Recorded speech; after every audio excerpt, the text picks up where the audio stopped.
Hello, gem hunter. Has this ever happened to you? While enjoying a walk in nature, you come across a beautiful stone on the ground. Intrigued, you pick it up to take a closer look. After examining it, you either toss it aside or keep it as a souvenir to take home.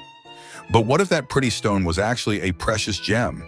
Imagine accidentally discarding a gemstone valuable enough to make you rich. Now, while stumbling upon a valuable gem by chance might sound rare, it's not impossible.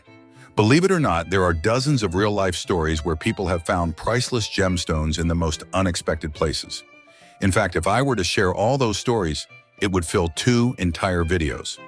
To make sure you never let a valuable gemstone slip through your fingers, I'm going to share 7 simple tips for identifying precious stones, even if you're a complete beginner. In other words, by the end of this video, you'll have the confidence to determine whether a stone you find might actually be worth something. If that sounds like a great idea, this video is for you. These tips are practical and easy to follow, which means you won't need expensive or sophisticated equipment. And no, you don't even need our Beginner's Guide to Gemology ebook. But if you're interested, you can check out the first link in the description, apply what you learn, and start identifying gemstones like a pro. So let's cut straight to the chase. Step 1. Separate the stones you think might have value based on their type, texture, shape, size, and color. If you have more than one type of stone, organizing them into categories will make the identification process much easier as you move through the next steps. If you only have one stone, simply move on to the next step, comparison.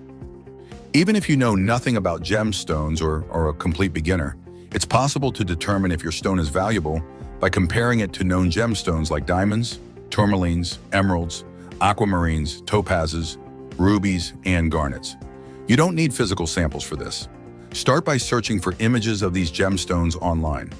Once you find pictures that closely resemble your stone, move on to videos, preferably in high definition, so you can observe details like luster, structure, and texture, and compare them to your find. Don't focus solely on the color.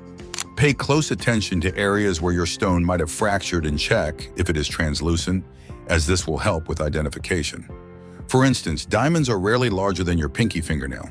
Regardless of their color, they exhibit a distinct metallic luster and unmistakable clarity. Tourmalines, on the other hand, come in a variety of colors and are often found in tubular shapes like this one.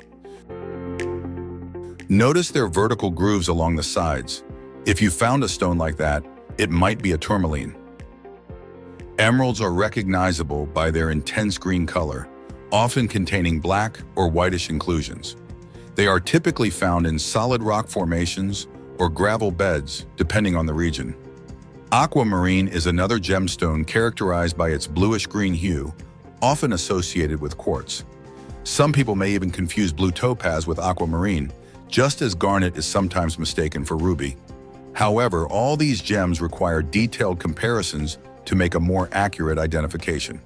Even diamonds depend on factors like clarity and color to determine their value. For example, if you find a ruby, it must be vividly red and pure to be considered valuable. Many rubies and diamonds found in nature are of poor quality, making them suitable only for industrial use and, as a result, less valuable. Dark and opaque stones tend to be less valuable, even if they belong to a generally valuable gemstone type. But does that mean you should panic and give up your search for gems? Not at all. Quite the opposite. If you find a low-quality diamond, dull and opaque, it could be a sign that higher-quality diamonds are nearby. That's why it's worthwhile, if possible, to return to the area and look for more. For a gemstone to be valuable, it must be clear and vibrant in color. High-value stones have a high degree of purity and intense color. For example, even if you find a ruby, it must be vividly red and pure to hold significant value. Stones with weak colors or that are opaque generally have less value. That's why it's so important to explore the location where you found the stone. Searching for others of higher quality could lead to even greater rewards. You don't have to, but if you'd like to make your life easier, consider checking out our ebook, Gemology Journey for Beginners. This digital guide is perfect for anyone starting out. It provides in-depth information about the characteristics of gemstones, helping you identify and evaluate your finds with confidence. Also, don't be fooled by the reflective sparkle of a broken stone. Quartz crystals, for example, are incredibly beautiful and captivating, but quartz is the second most abundant mineral on Earth. This means it won't bring in much money unless you're selling it by the ton. That said, if you found a diamond rather than quartz, the brilliance of a diamond is very hard to mistake. Watching a few example videos online can help you distinguish the two with ease.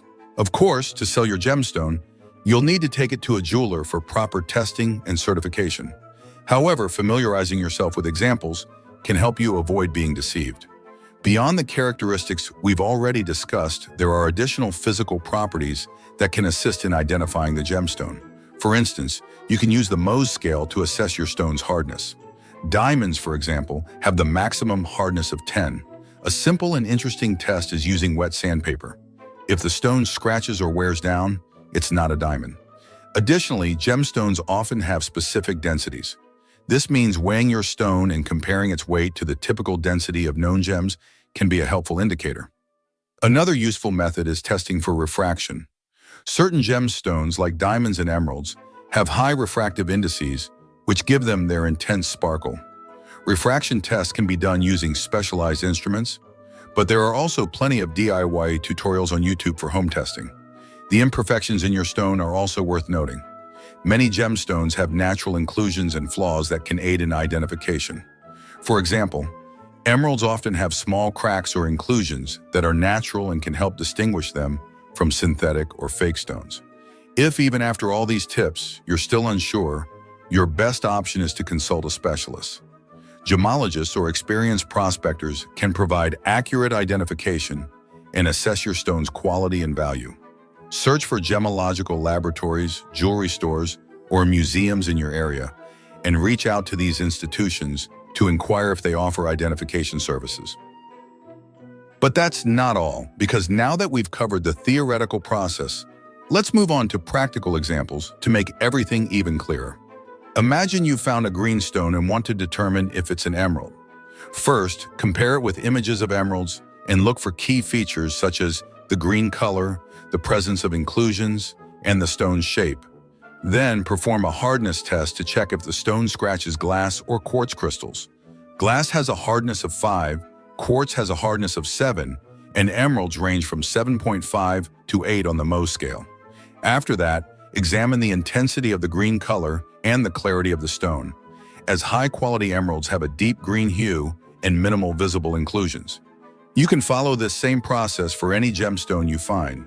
For example, if you come across a translucent bluish stone and want to know if it's aquamarine, compare it with images of aquamarine and look for the characteristic bluish-green color and the stone's shape. Verify if the stone scratches glass and whether it can be scratched by a steel knife, which has a hardness of 5 to 6. If possible, test its refractive index, as aquamarine has a specific refractive index that can give you a good idea of what mineral you're dealing with.